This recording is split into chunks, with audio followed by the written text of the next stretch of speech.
हा काय प्रकार आहे नवीन? इकडे या सर्व बाया संगीत खुर्ची कशामुळे खेळू राहिल्या? तर जय श्रीराम भावांनो, आपल्या इकडे आज मकर संक्रांती निमित्त हळदी कुंकाचा कार्यक्रम आयोजित केला होता बरं का. काय भो, मी इकडे वर काय पाहू राहिलो, पतंग उडू राहिलो बरं का. इकडे आपला पतंग ना फुल आकाशात गेला होता, जर तुटला तर लय वांदा होईल. फुल वारा चालू होता आज. मी लगेच देऊन दिला आराम पड पतंग, कारण दोऱ्याचे लय चटके बसत होते. म्हणलं बोट बीट कापून म्हणलं भाऊ. फायनली आपला पतंग कटला होता, आराम न दिला भाऊ सोडून, कारण त्याला लय बसत होती चटके. एवढ्या गावात हा भाऊ आपला पतंग शोधित होता. त्याला म्हणलं एवढी मेहनत नको घेऊ म्हणलं, गेला तर गेला म्हणलं पतंग. इकडे पाहिलं का पतंगाचं कसं खतरनाक डेकोरेशन करेल होतं. हळद कुंकू एकच नंबर ना रे भाऊ. हळदी कुंकूच्या कार्यक्रमासाठी बायाची उपस्थिती एकच नंबर होती बरं का. इकडे खतरनाक गाणे चालू होते साऊंड मध्ये, पहा मग तुम्ही ऐका.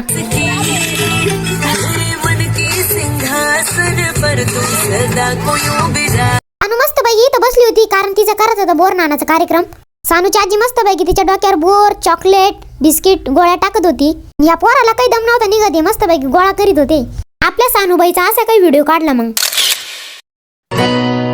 लाडाची ग प्रेमाची ग एकुलती एक या बिस्किटाची खारी ग उधारीच्या दुनियेची तू माझी क्यूटशी राजकुमारी ग जिंदगी हसती या तू हस.